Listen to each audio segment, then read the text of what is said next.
We flipped the finger to the King of England.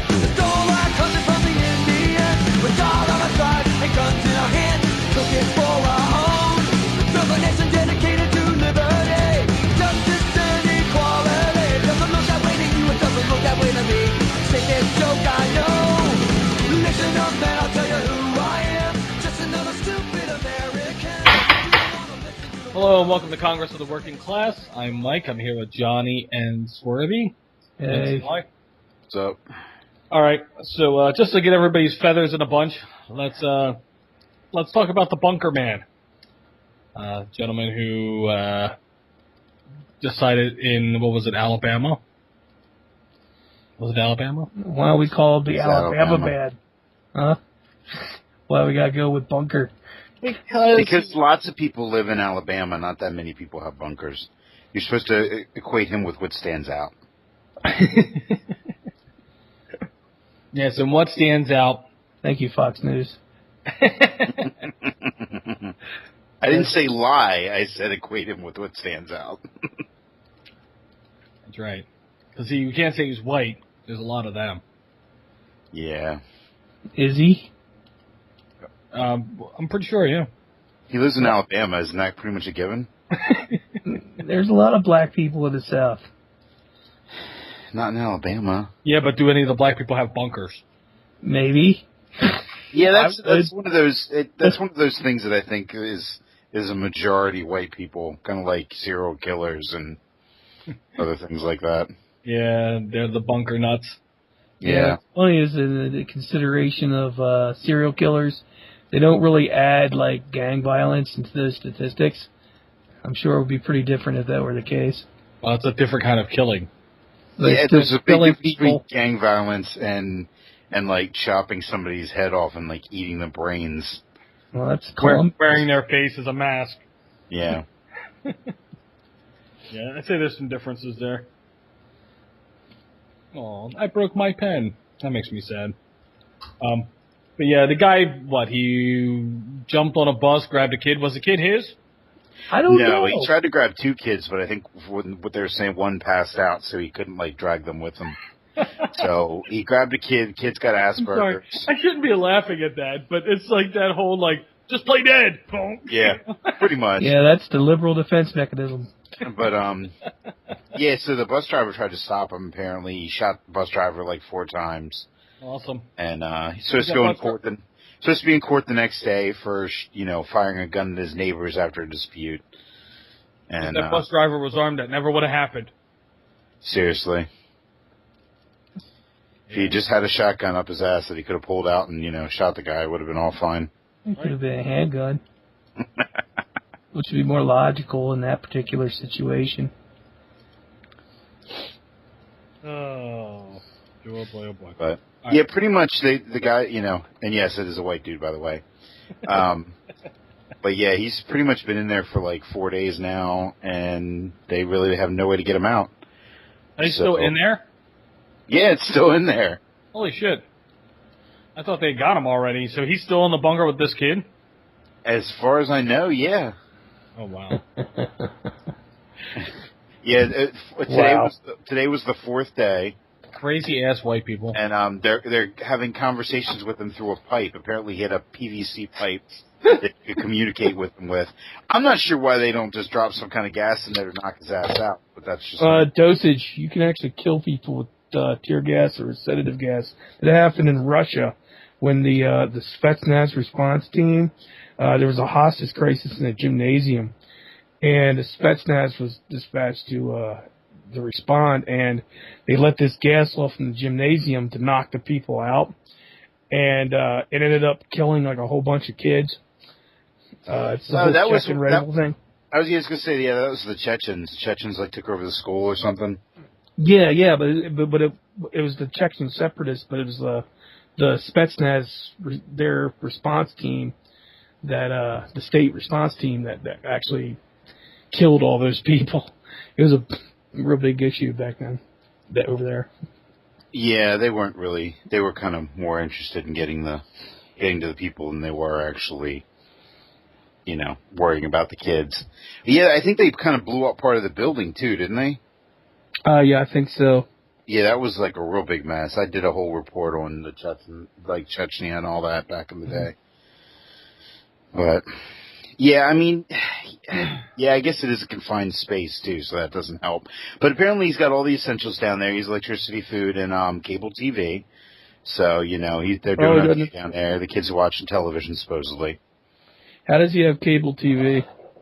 Apparently he ran a line down to his bunker.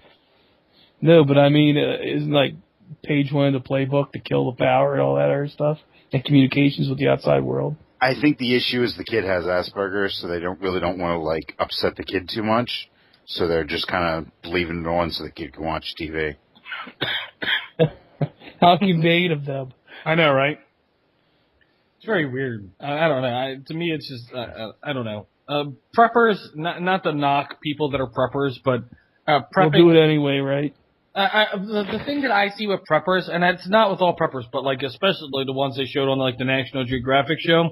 Oh God! Don't. I know. That is a trash slander show. I know, but it always reminds me of like a sense of like the hoarder show, except they're hoarding canned goods and other things, because they like walk into this pantry and they have like, piles and piles of shit. And I don't know. I just prepping is one thing, man, but when you're hoarding, it takes it on to a whole nother level. Why? Well, this guy's his shelter's about 4 feet underground. And it's 6 by 8, basically a 6 by 8 room. So, but he apparently built it himself. The neighbor said he was out there digging at like 2:30 in the morning. Like digging this thing. He put it all in himself. But, he's got like ventilation pipes coming out of it. So I don't know what exactly he was hiding from besides the police. I think this is the reason why this is getting so much coverage the way it is that there's an orchestrated campaign to discredit people that prepare for something bad happening. Preparing for what bad things to happen is one thing. I prepare for bad things to happen, not only physically but emotionally as well. I feel some of some of the stuff gets taken entirely too far. Because honestly, if there was an extended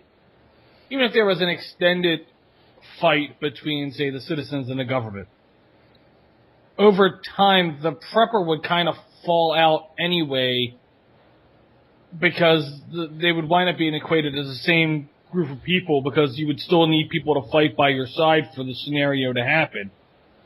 So, I don't know. To me, it equates out to the same thing in the long run. So. I don't equate the same thing with what? The fact that and if you wind up in a scenario in 5 years where we're fighting the government for 5 years, you're not going to sit in a bunker for 5 years during the fight. You're going to come out and fight. So any of the citizens that are out, even when it starts to go down and as time progresses, they're not going to be in a bunker. They're going to be out fighting. So essentially it winds up boiling down to zero in the prep factor. Now, if you're prepping for a specific scenario, as in nuclear, but a lot of these people prep for, like, the downfall of the government, and honestly, over time, you're going to wind up in the same Mad Max scenario as everybody else. Yeah, but it gives you more chances than if you have nothing and you're one of the people out there that are basically the proverbial zombie horde doing nothing but consuming for the sake of consuming because you don't have anything, because you weren't prepared. I mean, and I don't understand why, like, on one hand, you have the Department of Homeland Security, okay? They are encouraging people to have supplies ready for a disaster in case something happens. And on the same side, on the same token, they're saying people who prepare for a disaster are terrorists. Depends on what kind of preparing they're doing. Yeah, but you know what? That should be a personal thing, and all we're doing right now is criticizing one group of people because they do things differently than another group of people, and that is not healthy to any kind of society. Well, my thought process is this is the mental state of individuals that go to extremes with it. Yeah, I'm not trying to say that everybody that does it is crazy or anything like that. I'm not generalizing. But, I mean, you have people, some of these people have some seriously disturbed thought processes. And this gentleman kind of ushers that in with this because he's apparently already fucked up in the head at some level here to have done what he's done.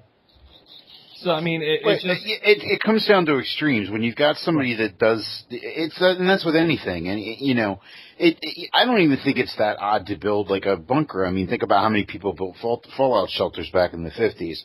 I don't think the overall concept's that bad. I think the more prepared you can be is a good idea. And, I worry that I don't have enough stuff set aside if something really does happen, that, I'm going to be in trouble. I have very minimal, I've got a shotgun, very minimal ammo, and a case of water, and that's about it. So I worried I'm nowhere near prepared enough. But at the same time, I think it's the level of crazy. I think spending $50,000 a year on preps is absolutely insane, but I think that there's something else there that's causing somebody to go to that extreme. Well, yeah, but you see what's being done here though is you're associating a causality with the prepper movement.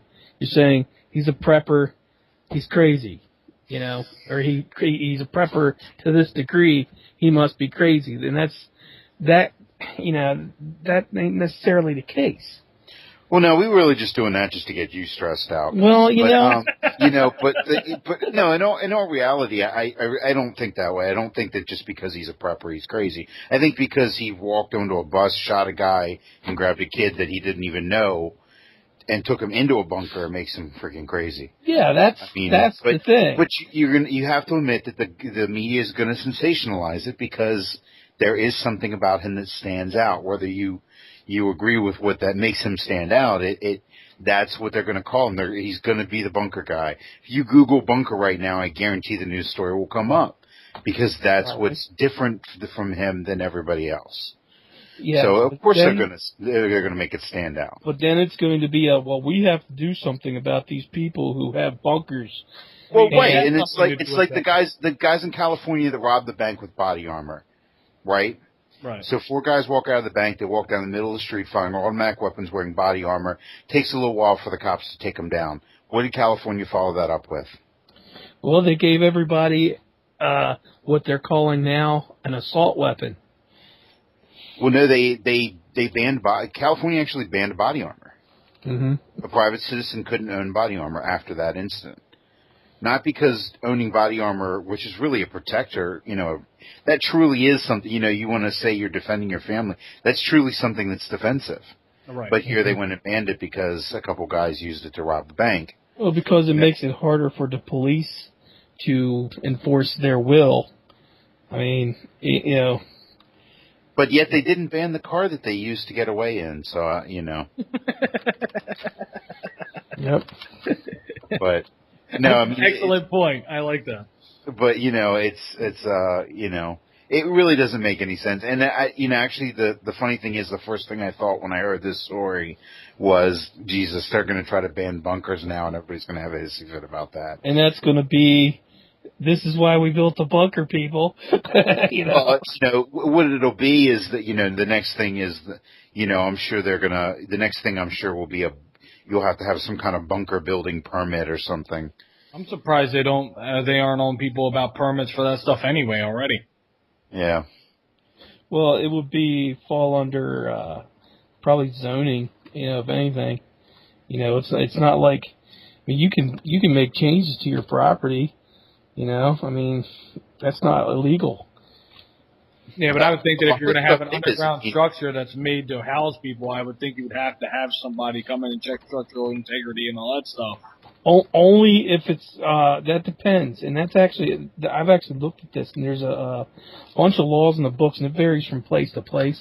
Obviously, but but for the most part, if the occupancy is going to be under a certain number of people, it doesn't fall under that. And then after it gets to that point, believe it or not, the most concerned thing that they care about is fire codes.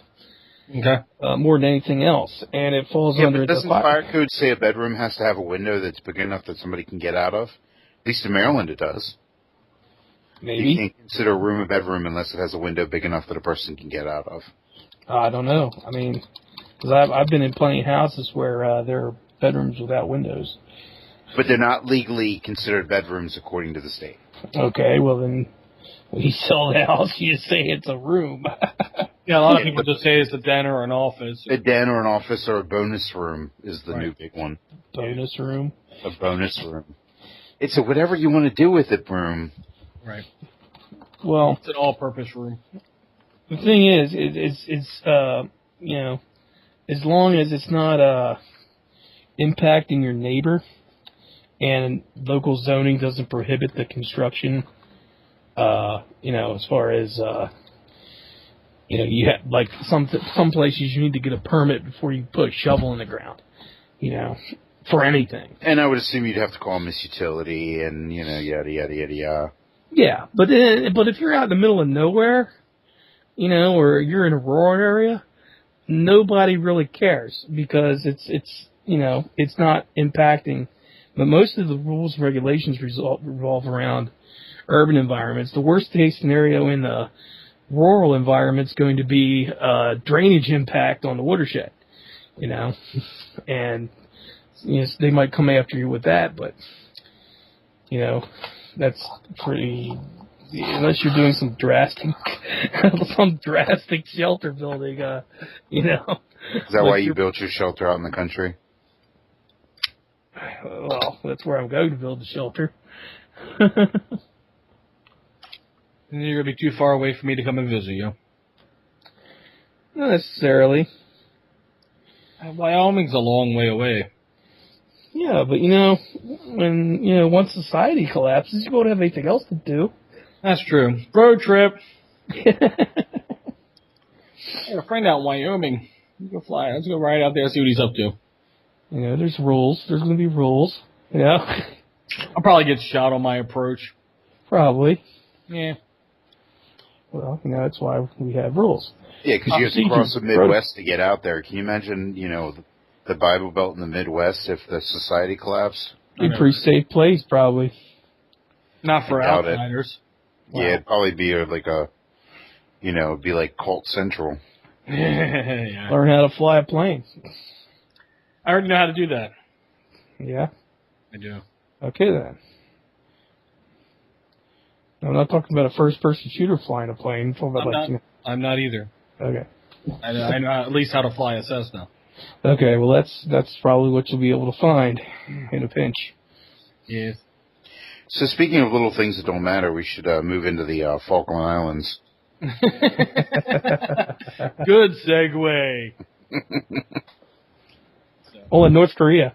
Yeah, they have that little thing that's insignificant. But the Falkland Islands, also known as the Maldives, I believe. I don't know. Are they? Does anybody know? No, off the top of my head. Is that what they called it back in like 18 something when the last time Argentina actually? No, that is not the Maldives.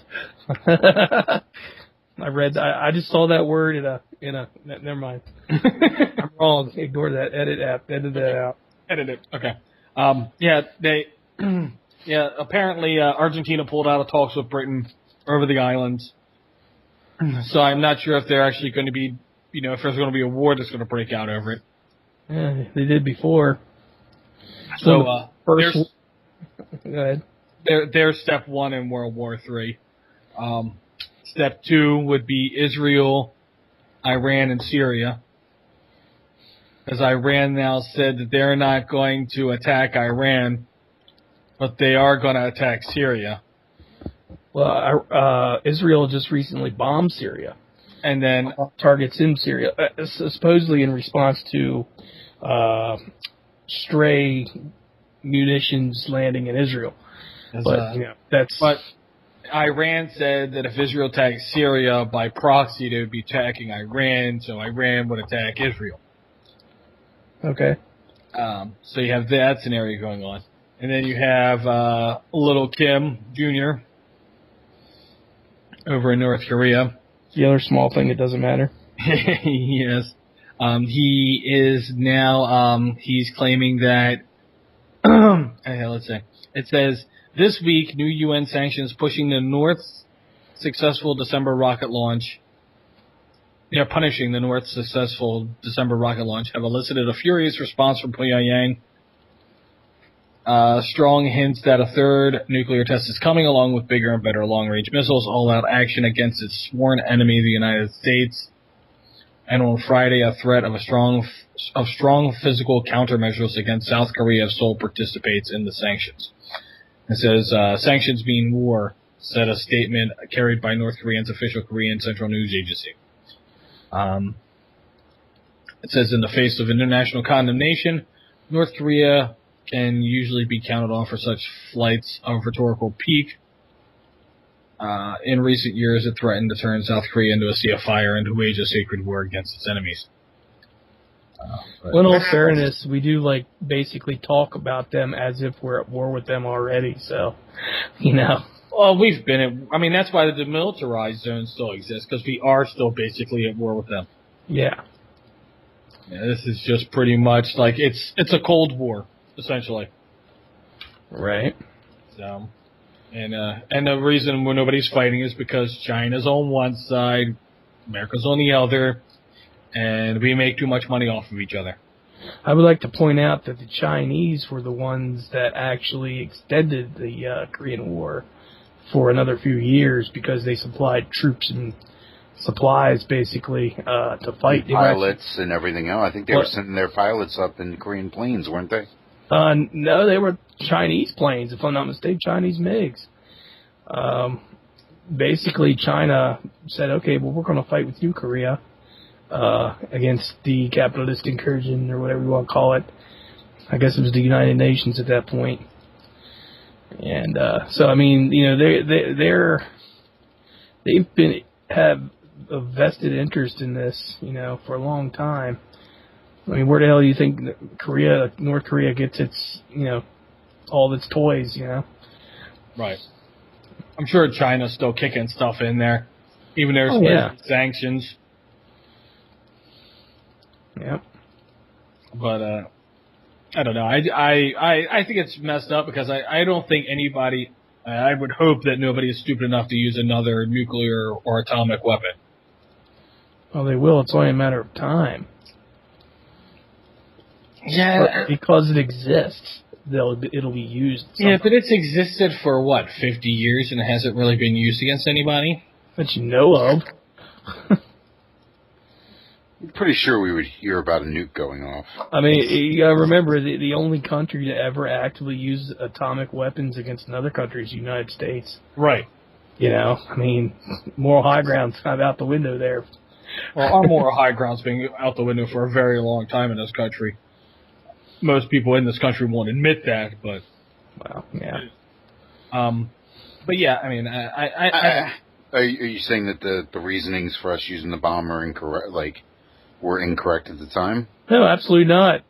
Honestly, it's probably saved more lives than on both sides. I don't think our military or any politician that was involved in any of the decision making there really truly knew what the destruction was that they were going to bring about with those weapons. Well, you got to look at. I think they had a good idea. I think they kind of knew what they were doing, honestly. They were firebombing cities with incendiaries. I think that they achieved what to them was an acceptable casualty figure and a level of destruction. The counter to that, it would have been a ground invasion of Japan proper by the Allied forces, and that would have killed many, many more people than I think the two blasts did, in the long run. Well, in Japan, Japanese also had a history of when an area was being taken over, killing all the GIs that they had as POWs, and Just considering there was like something like 200,000 POWs on Japan at the time, it seemed to make sense. Yeah, well, that's war. Yeah, it's a dirty business. Yeah, I mean, I definitely agree. I mean, yeah, it's hard to tell somebody else not to use it when we did, but I mean, I guess they could justify it in their own way. I mean, there's people that would agree that the Palestinians probably have, an argument to use it, or that the Israelis have an argument to use it. Not that I'd agree with either side, really, but, Well, I don't know. I've always wondered why it is a need for people to hate and infringe upon other people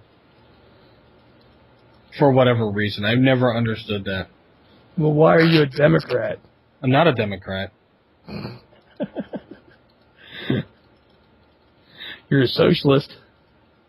I have things that lean in all directions. That's like part of the bread and butter of socialism is, getting into other people's business. That's part that I don't like. Okay. And it's just like I like some things that the Republicans used to stand for, at least. We see, I think, that's an interesting subject, and I've been giving it some thought lately. Okay. Is that we need to separate the terms being used when we talk about the Republicans and Democrats. Because we associate Republicans with conservative, I wouldn't say values, but ideals. Right. And we associate the Democrats with liberal ideology. Right. And neither one is living up to those, those things. I mean, we have liberals that are clamping down on freedoms. We have Republicans, conservatives that are, trying to, make incredible changes to society, and also clamping down on freedoms. I think it's amusing that any politician says anything about wanting to preserve freedoms when all they are is lawmakers. Well, yeah. I mean, we have one page that governs, their behavior towards us, and we have about 1 million pages of laws they've made to control us. I mean, and ignorance of the law is no excuse. You have to know all 1 million pages. I'm working on it. Well, it's not realistic. I know. My hard drive isn't big enough. A brain isn't big enough. Well, that's the other thing, too, is you're expected to know everything, and if you don't, it's not an excuse. But yet there's no way to look it up. But I think we've talked about that before. Well, there's no way to know everything. I mean, because it's so voluminous. Really? And it's always changing. Christians know it all. So do liberals. Or, I'm sorry, Democrats.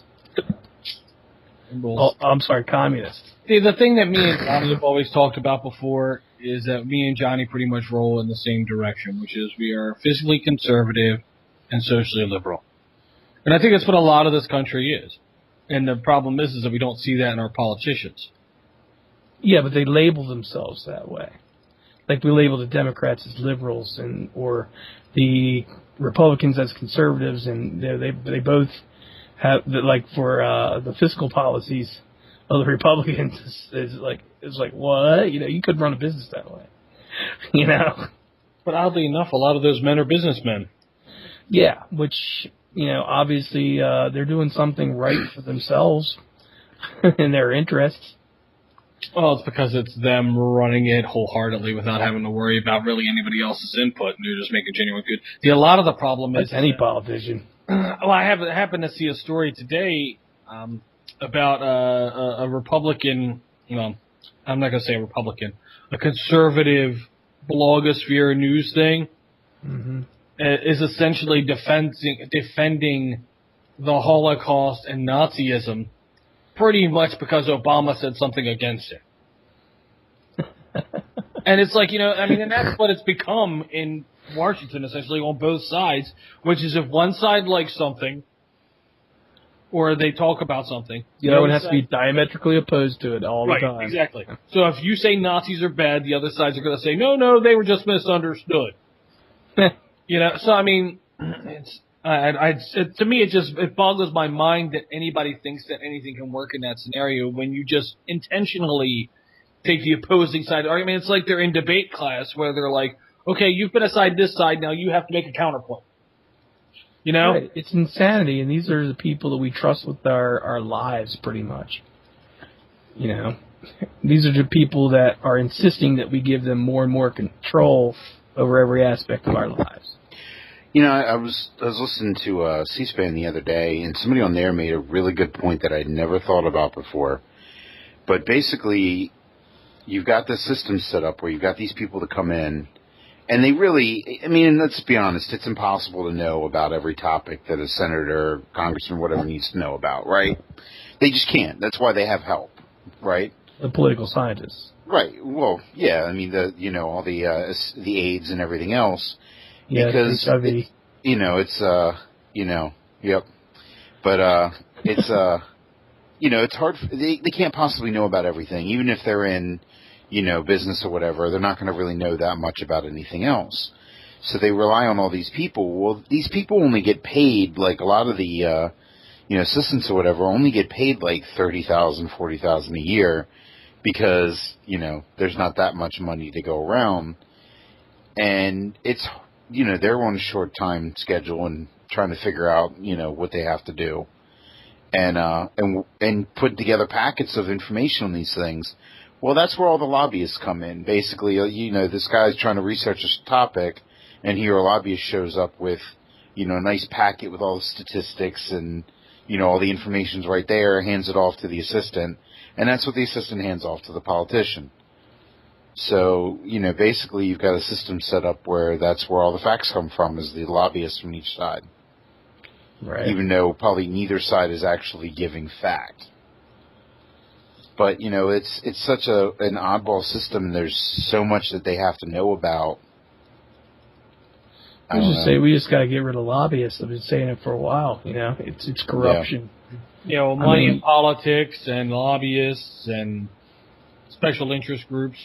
I mean, if you think about it, the idea of a lobbyist is actually a good one. You're supposed to have an expert on the topic trying to explain to somebody that doesn't really know about it why they should go a certain way. Well, it's been perverted by businesses. Oh yeah, it's been super converted, but perverted. But I understand like the base concept is actually a good idea. Because let's be honest, where else are they going to get insider information on what it's really about? Well, see, I thought that okay, now correct me at any point when I'm wrong in this thought process. But I'll stop you right there. Okay. Yeah. Like if you have a group, like say, let's say March of Dimes, just for an example. Ooh. Say the March of Dimes. Oh, okay. You have a group like the March of Dimes who fundraises for this group and everything like that, and they want more noticeability in Congress or whatever, or in local government and everything like that. Instead of them running their people for politicians to kind of help that scenario, or to find people to partner with that are running for that, they hire a mercenary crew. Right. Essentially, they hire these lobbyist firms to then kind of sway in there, and then it becomes a business as opposed to a business of the people. It becomes a business of corporations, twisting things, as opposed to a politician walking in and going, standing on the floor because this group that has partnered with them and said, look, you've championed this for us, or somebody that they put up, say you've championed this for us, take it to the floor. And then they would then give a speech that would try to convince the other people to do something. And that's, the lobbyists have gotten in the middle of that, if it was ever really like that. And I think that's what kind of taints the scenarios, because instead of having a group that's, like if it was a nurses group that was like trying to get more medical supplies, and then team up with the lobbyists, and then the lobbyists are saying, oh yeah, well it's going to be, $20 million for these nurses to get this stuff. You make the nurses look like these greedy bitches. But like 3/4 of that is going to the lobby firm for paying for it, and they're getting, a quarter of it. And then the politician walks on the floor and says, yes, these nurses need $20 million. And then all the other politicians go, what the fuck do they need $20 million for? They're fucking nurses. You know? And it makes everybody look bad. And that's, I don't know. I don't understand that whole, I don't even understand how that got into play. I mean, it's like, I mean, it's like the dogs of war, scenario. I mean, they create their own market by causing instability, by pressing these partisan issues, Yeah, I'd say intentionally, to be honest with you. You create the scenario and provide the product to get rid of the scenario. It's classic marketing. So it's capitalism. Yeah. I mean, you got the military-industrial complex. You got the, the prison-industrial complex. You got the, I mean, it's amazing how many. But what's funny to me though is that how many people bitch about the fact of government being involved in everything, and government ran a lot of things for a very long time, and more people complain about the things that are being ran by corporations that they look at as being ran by governments. Well, sometimes it's one and the same.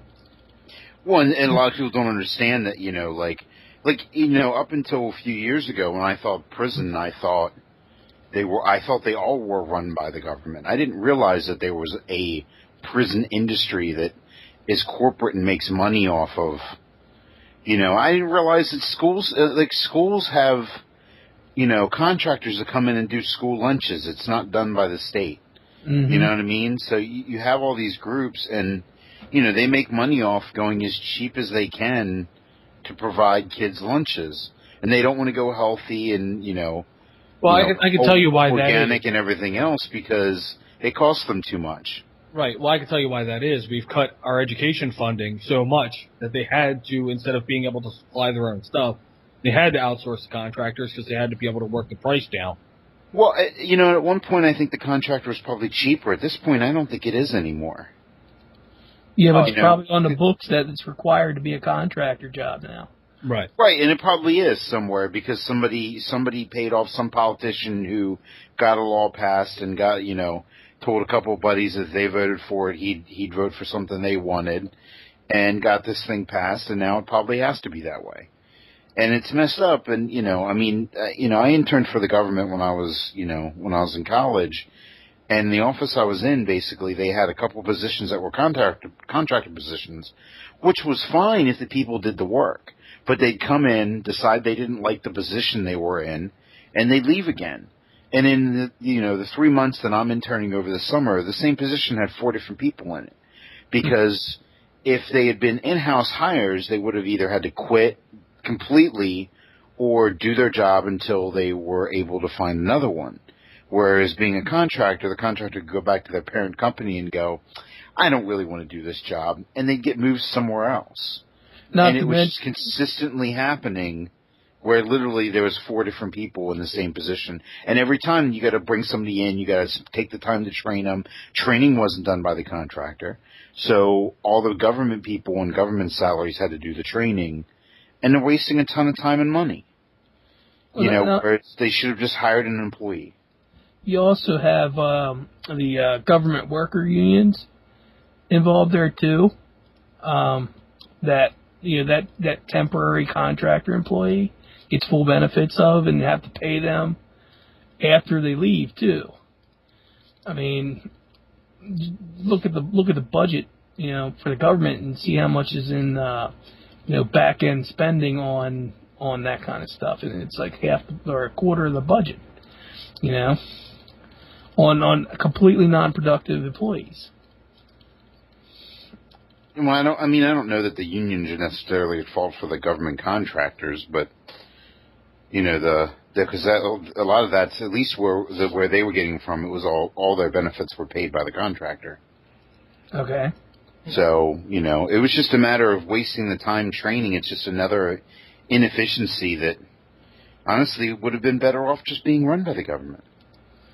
Well, that also boils down to pride in your work, which is a problem nationwide in this country. Yeah. Which goes into the moral decay of our society as well. And speaking of moral decay, I did think of another subject I wanted to talk about tonight. Did you all see the story about the pastor and the tipping? about the I give 10% to God. Yeah, why should I give you 18? Right. Speaking of moral decay, I don't know if you all saw that, and she actually responded. The pastor responded, basically said that the whole thing was crap, and then actually called the store and got the girl fired for putting in the receipt online. Yep. Wow. Yep. So she lost her job, pointing out his douchebagginess. Her Yeah. her douchebagginess, not it. Well, that's the way woman. douchebags operate. You know, they're douchebags. They do douchebaggery. This is a pastor, you know. Yeah, so. A pastor shouldn't be a douchebag. She went, a youth pastor that went into Applebee's with 34 people, wanted separate bills, but they still put the 18% on there because it was such a large group. Wait a minute. Standard practice. Wait a minute. 34 people with separate bills? Yeah. I would have told them to get the fuck out. That's the thing. Is I was like, anyway. bye, sorry, you're an asshole. There Get was out of no my problems shop. with the service. They agreed. They actually did the separate bills, even though it was a pain in the rear. But they put the 18% on there, as stated on their menu and the standard policy in the restaurant. And this woman gave the girl no tip. And the tip, even with the 18% on her bill, was only going to be $6. She refused to and wrote on there, I gave God 10%. I give God 10%. Why should I give you 18? And crossed that out, wrote 0 in, and then signed it. But she thought it was ridiculous that she should have to give a waitress 18%. Yeah, people don't understand how that whole system works. Well, obviously it's people that have never worked in the restaurant industry. Right. But that's the thing is, I mean, I never worked at restaurants, like actually worked at a restaurant.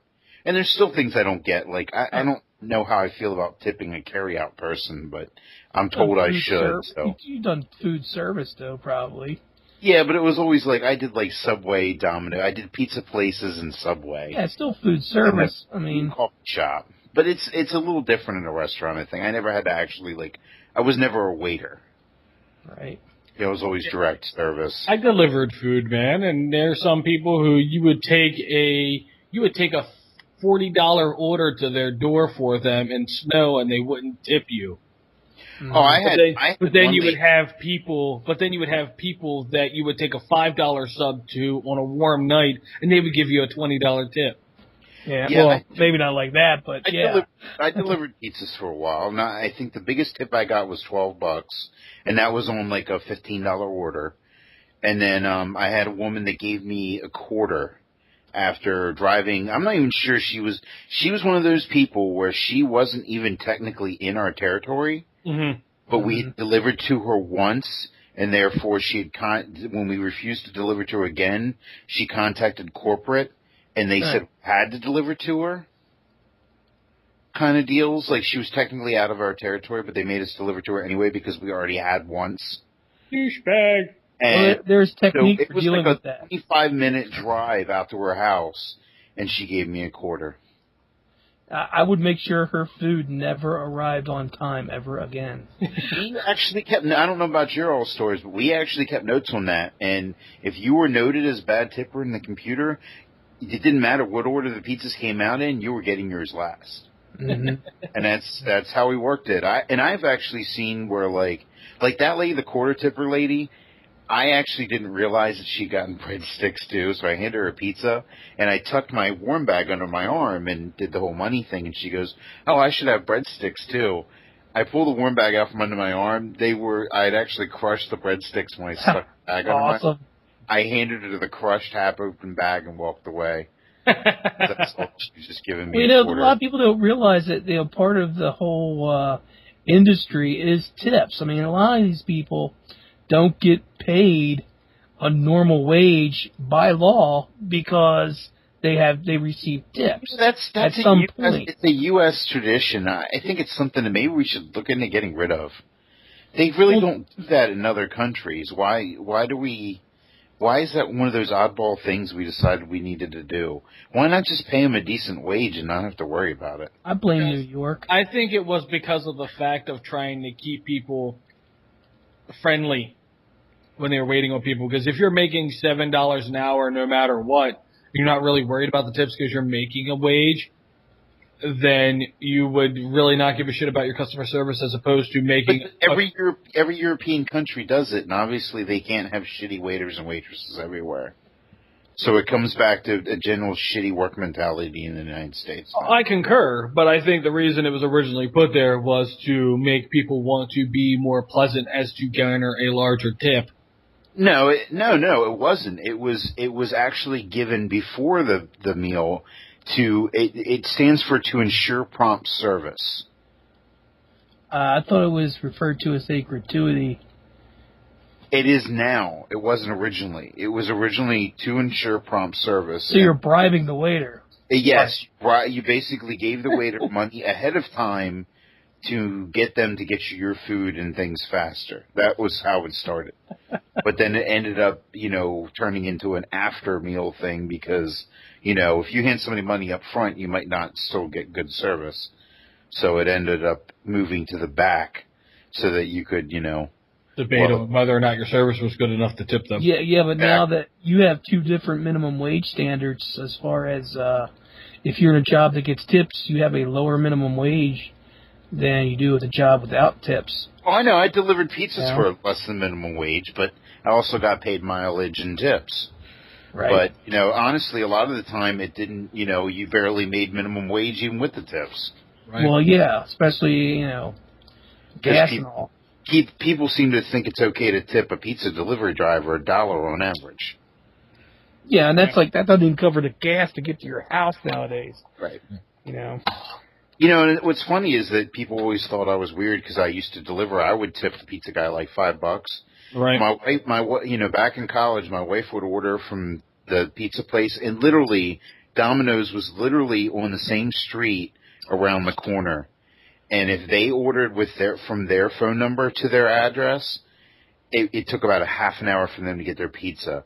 If I ordered from my phone to that address, because it's in the system by phone, it was there in under 10 minutes.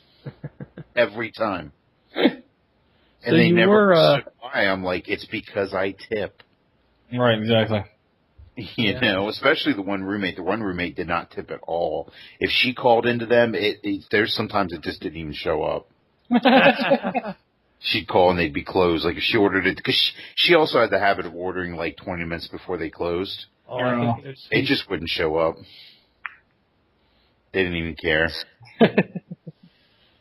That's funny. I wouldn't either.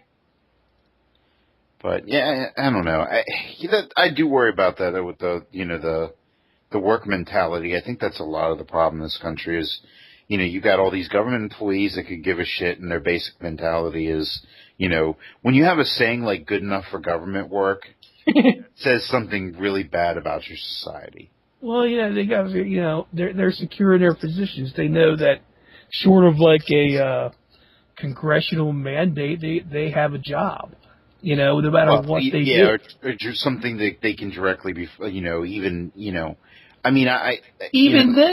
look at. I did see. So when I interned, I saw one guy get investigated and probably should have been fired and wasn't, and I did see another guy get fired, but the guy that got fired actually was using his government issued credit card to pay his own bills. His personal bills. So they basically got him for theft, and he got arrested and lost his job. The other dude was using government money, or he was basically had people that he dealt with specifically. Instead of trying to find the cheapest equipment of what he needed, he would figure out what equipment he needed and then go to specific people for it instead of calling around and trying to find the cheapest price. Right, and that's basically he got a warning, but he was, they were trying to figure out, they couldn't figure out whether or not he was getting kickbacks from the people he was going to, or if they were just his friends, and that's why he went there. I don't think it matters, does it? I don't think it should, but apparently it mattered to them, because if he was getting kickbacks, then he was breaking the law. If he's just going to his friends, then he needs corrective action or whatever. Halliburton. So, oh God, yeah, Halliburton's a freaking joke. I'm sure that's not even the worst of what the government has had in those type of scenarios. Like Raytheon, Rand Corporation, any of the Lockheed, any of those companies. It's all graft. Yeah. You think it really costs almost $1 billion to build an aircraft now? I mean, really? Sure. Is it? I don't think it does. Oh, you got to have all those special radars and special material to make your radar absorbent. Yeah, do you know what that is? Body. That's carbon composite. That's all that is. But it's special carbon composite. Well, because it has the fucking Lockheed Martin name on it. That's why it's special. Swarthy, do you know a lot about the development and stuff for military aircraft and all that? I do. So my question, I was wondering this the other day, is we pay a company to develop an aircraft, right? We pay for the development costs and everything else, right? The Pentagon, what happens is there's a procedure, I'll outline it very quickly. The Pentagon says, I need something that does this. And all these companies make prototypes, and then they have a demonstration at the Pentagon. And all this is garnered by 50,000 levels of procurement regulations. And then the Pentagon says, I want that one. But that's basically how that works. Okay, so we don't pay for the development. They pay for the development, and then we purchase it. Oh, no, we pay for the development. Well, if we pay for the development, then shouldn't we own the copyrights for the... Nope. Shouldn't we own the plans? No, because we didn't develop it. But we paid for the development. Yeah, but we didn't. So we pay for the development, and then we allow that company to sell it to other countries for a profit. Yep. It's a nice little scam, isn't it? How does that make sense? It's a scam. That's what Eisenhower was warning us about, is the power of the military-industrial complex to infiltrate the government. Because, we shouldn't be paying for development if they own the copyright. Oh, I agree. I say give us a product, and we'll choose whether or not we buy it. If you can't make money off of your product, then you get into a situation when it's we're not going to make any products based upon what your requirements are anymore. We're just make shit, and you'll have to buy it left or right, whether or not it fits your paradigm or not. But I don't think that would happen. I think there'd be some company out there that would want the contract. That's what I don't get, is when they say, we can't do that because, then nobody would do it. If you go to build a road and your guy figures out that it should only cost this much and all your bids come in higher than that, then you should be able to turn around, the government should turn around and go, you know what, you all trying to rip us off. Here's how much we're willing to pay for it. You're going to tell me nobody's going to step up and take that contract? Well, that's the thing with development, that it's so open-ended, and these companies are so far embedded into the government. The whole thing about Area 51 was about aerospace development. And it was a place that these companies could go to not be burdened by environmental regulations or any other kind of rules, that they could be free to develop whatever technology they could possibly develop. And,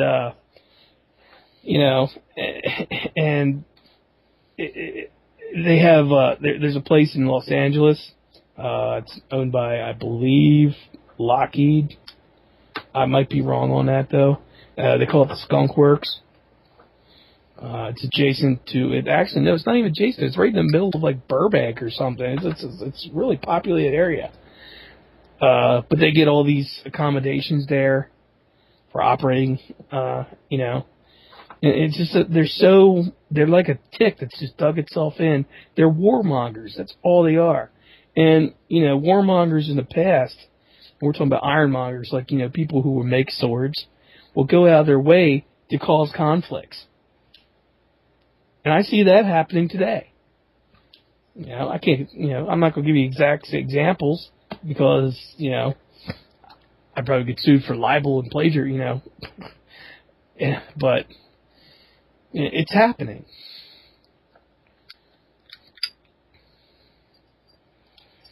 Yeah, I mean, it's just, I don't know. It's definitely an interesting system. But, you know, I don't know. There's a lot of repairs that need to be done in this country for us to get back on our feet. I don't think it's possible. I really don't. I mean, it's just there's so many levels that this country's fucked up in that it won't go away if you make an attempt to make it go away, because it's like ingrained in the laws, it's ingrained in the system, it's ingrained in the procedures, you know. I think if it were to be able to happen, I think it would take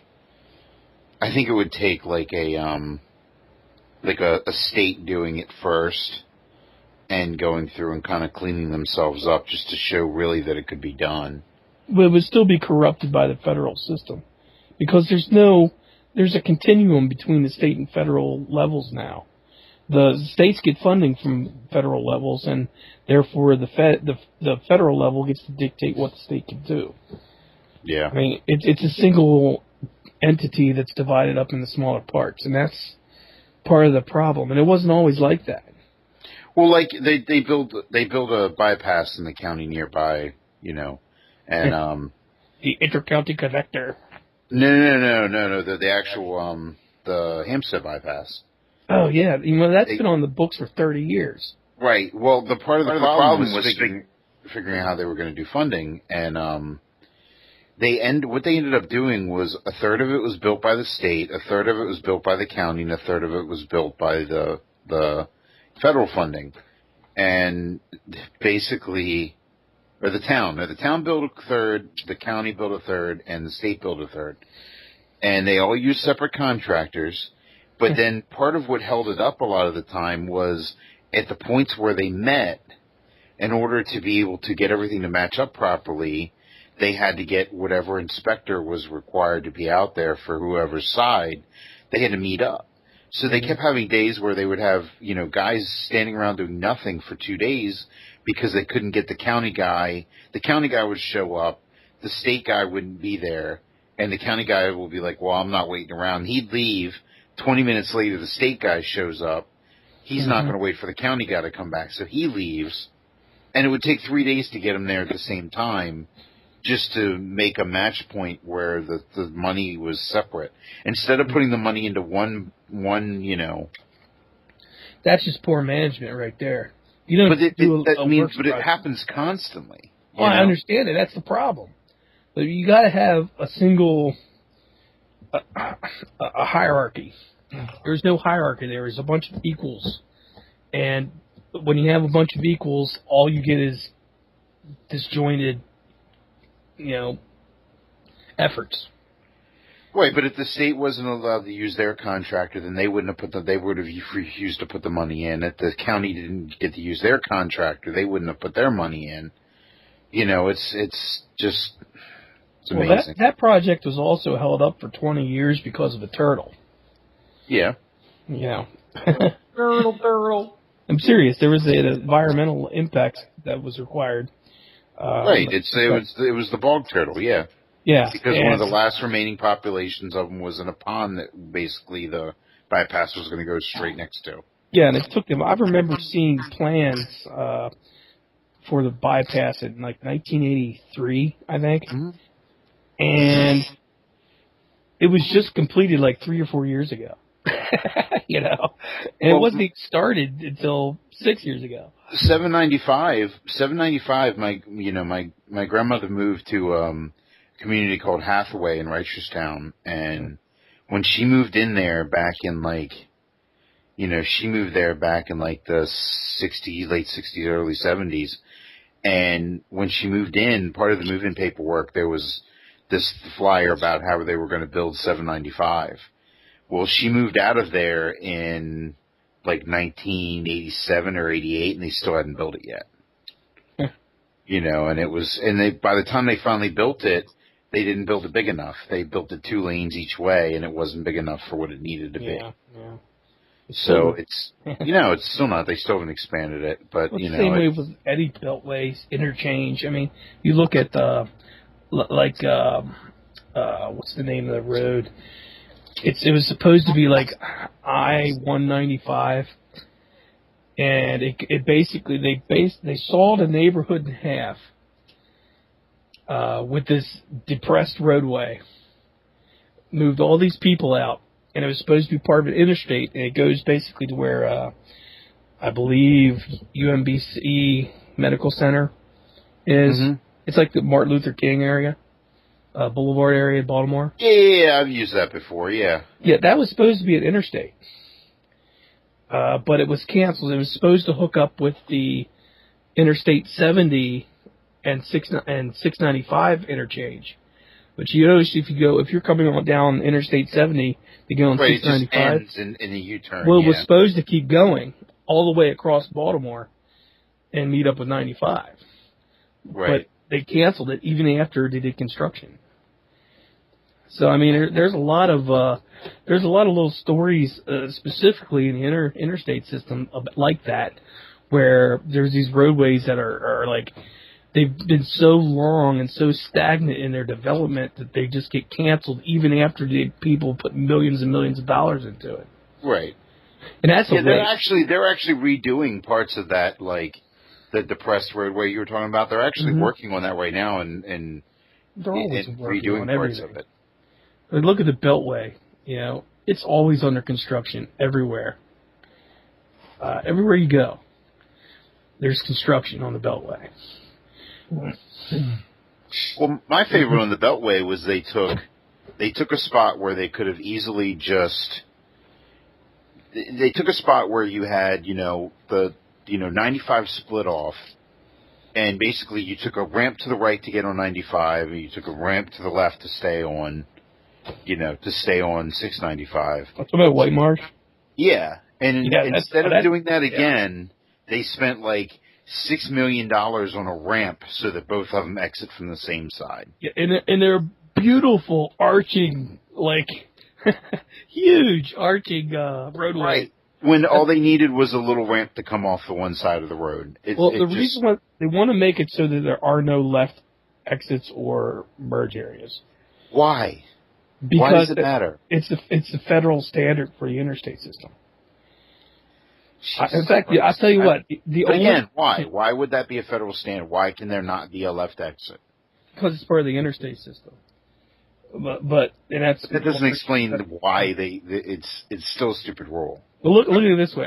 When I took my driving test when I was 16 years old, I missed one question, and that was when merging onto the highway from the left. What should you do? And I was like, well, merging onto the highway from the left. Well, whoever does that? Because around here, there aren't many merges from the left on the highway. Right. So I didn't really think about that. Virginia has a lot of them because they have a lot of exits stuff that you can only use during certain hours of the day, but they're left exits and then, Are you talking about the hub, the HOV? On the bottom end? Not all of them are hub. Like there's Route 66. Part of that has hub on it, but the part that doesn't also has like the bridge over top of Route 66. There's a ramp up to the middle of the bridge, and there's a light there, but it only functions during certain hours of the day. Well, where they'll stop traffic on the bridge and let people exit at that point, whereas the rest of the day you have to go up to the next exit and get off. I personally, to kind of sum it up, I think a lot of the way the procurement for projects like this goes, I think that's one of the reasons why the infrastructure in this country is on the brink of collapse. Because there's so many levels of procurement and so much mismanagement and waste, just pure waste, in the efficiency of the whole process that the stuff's breaking down and not working anymore before this stuff is the argument that everybody has made that government is bad. And I agree. Government isn't necessarily bad, it's just inefficient, and the fact that you say you need smaller government is the reason why we have private prisons and private schools and private contractors doing military stuff, and and that's why. It's because of that argument right there. Well, it's because they try to bite off too much as a political football. Not necessarily, because we fought World War II without contractors. We fought, that's not necessarily true. Yeah, it pretty much is. I mean, we had government, we had people that would come in. We would take companies over and turning them into munition factories and stuff like that. And it wasn't contractors or anything like that. It was people doing their civic duty and being part of the war effort type of thing. The government ran prison systems for an extensively long period of time without having to be contracted out. I mean, there are a ton of things that the government did well, and it wasn't the fact that government was necessarily smaller. It was the fact that, like we've said before, is that there wasn't 10 million fucking laws in place and restrictions on everything to where we can do this, can't do that. And like we talked about with the school thing, where it's like, maybe somewhere in the books it now says that it has to be a contractor doing this. That's the whole process that calcifies the government, though, that makes it massive. Right. So it's become gluttonous because people are unable to change the things that have gotten too bloated to remove. Right. It's like, I don't have any problems with like prisons being run by a contractor if they're a non-profit contractor. Well, that's the problem, is that I don't think any of the ones that are running them are non-profit. I mean, I think if you're gonna do something that's basically civic service, you should not be a for-profit company. I agree. Well, that's a very socialist idea. But I'm talking about even police. I completely agree with you. But I think the power, like BG&E, should be a nonprofit. Do you think people should get power for free? No, I think that they should be run by a company, but it should be a non-profit company. Well, then that would be free, right? Well, no, there'll be a company that reinvests whatever profits they do have back into the infrastructure fully, and to their employees fully, which is what your goal is. I don't have a problem with that. But then you run into other problems there. It's like, well, that money attracts brains and talent. And that's part of the reason why there's not a lot of smart people in government, Plenty of money to be made in government. Not as a government official. Yeah, well, these people are smart enough to have figured out that there's ways to do it. It's not necessarily true, though. I think that's partially people being greedy, because a GS-15 makes $120,000 a year. Yeah, so you can't tell me that that's not enough money to raise a family and do whatever else you want on. It's the greedy fuckers that want fucking $50 and $100 and $300 million. And who's being socialist now? Jesus. What the fuck do you do with $300 million? You see, you know what? That same person that would go to the private sector and be the public sector and be a G15 would be able to make millions and millions of dollars in the private sector. So why should they bother going to the government? The only reason they do that is because they've already made a shitload of money. Because it's a fucking service to your goddamn country. Yes, but that doesn't matter anymore. Because it should. Why should we have pride in this piece of trash? Why? The only reason they go back into government is to get power. It shouldn't be. That is the heart of the fucking problem. No shit. It should be. You should take pride in serving your fucking country and doing it and being okay with making $120,000 instead of $50 million. But I still don't understand what the fuck you do with $300 million. What the hell do you do with that? How do you spend that all? $300 million. But you don't spend it though. You keep it. You hoard it. You build a bunker. Or you make more money. I don't understand, I don't get it.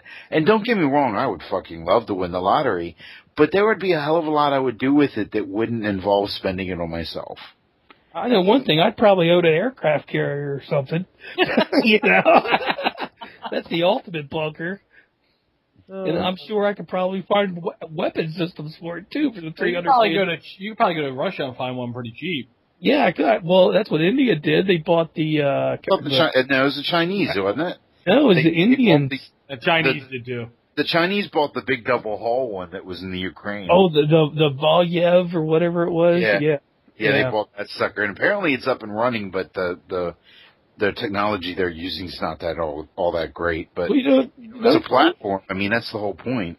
don't knock China too much. They have some high tech stuff coming out in the pipeline. Of course they do. They just they tape a bunch of iPhones together, and they're good to fucking go. I mean, shit.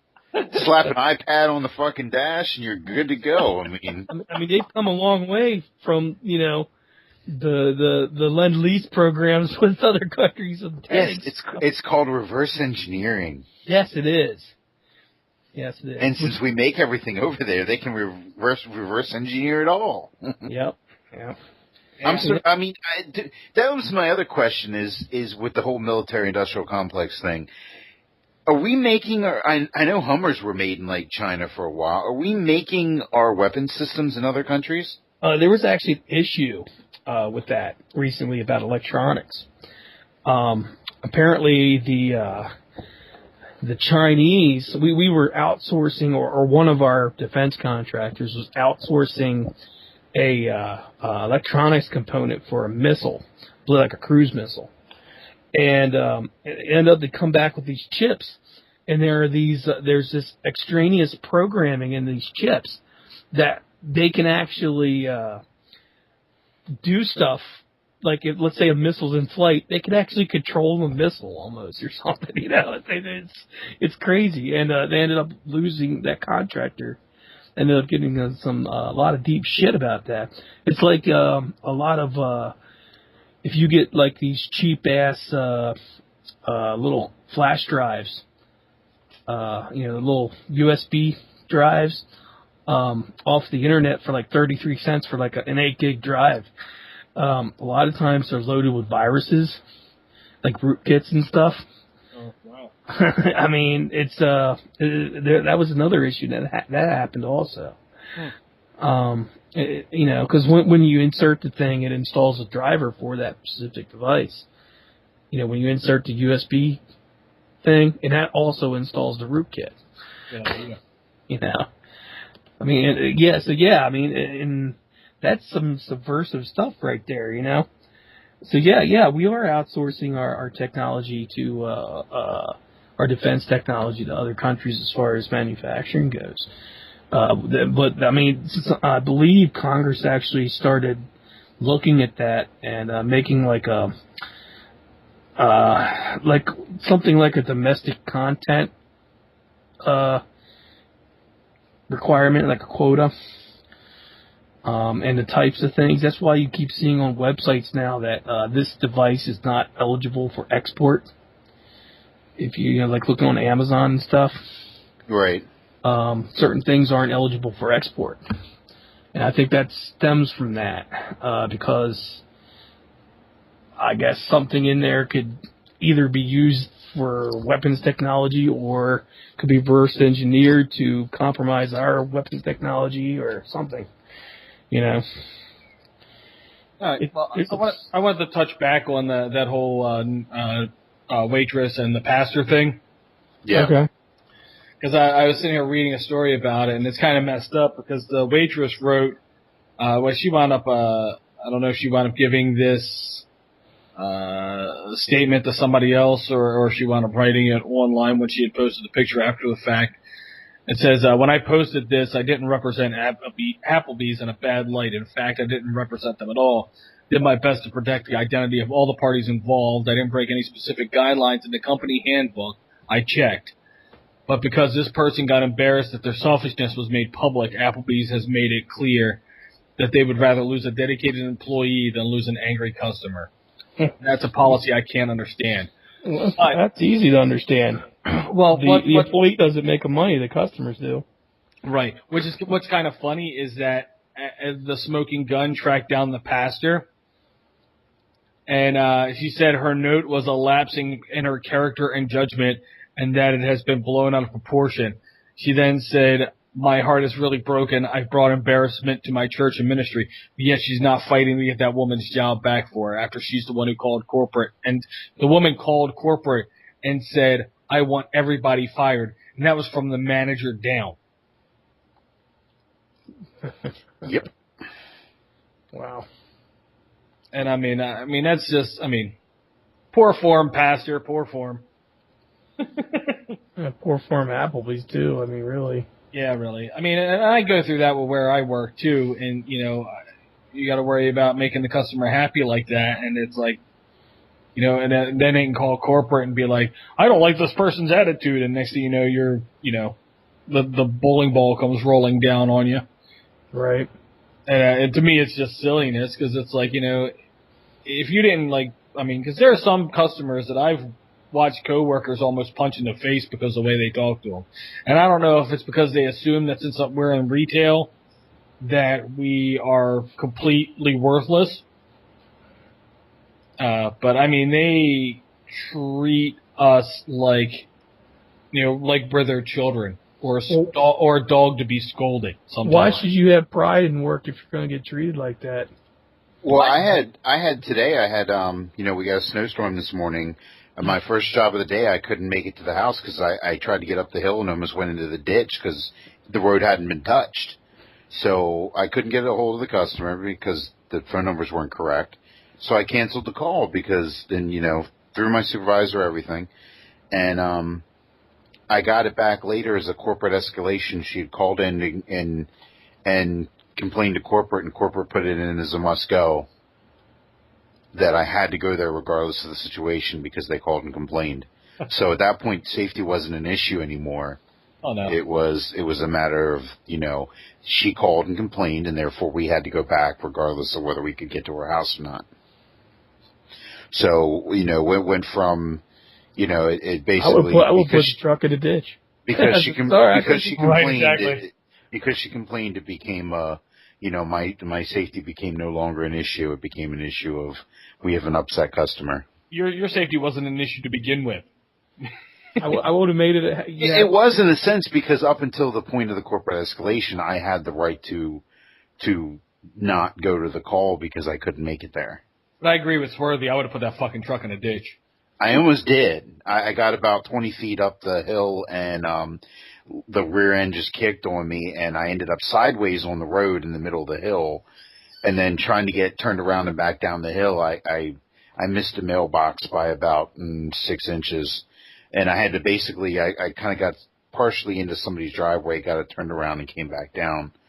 But I mean, there was no making it up the hill, and I was only maybe 20 or 30 feet up the hill, whereas, going back later, I realized that it was probably, I would have had to go like another half mile before I was actually on flat surface. Wow. So I really was not going to make it. All right, well, you hear that, people? Treat your service people with some damn respect, for Christ's sakes. We're just working humps like the rest of you. But on that note, let's get out of here for the night. We went 20 minutes over, so for Congress of the Working Class, that's it for us. Good night. Listen up, man, I'll tell you who I am. Just another stupid American. You don't want to listen, you don't want to understand.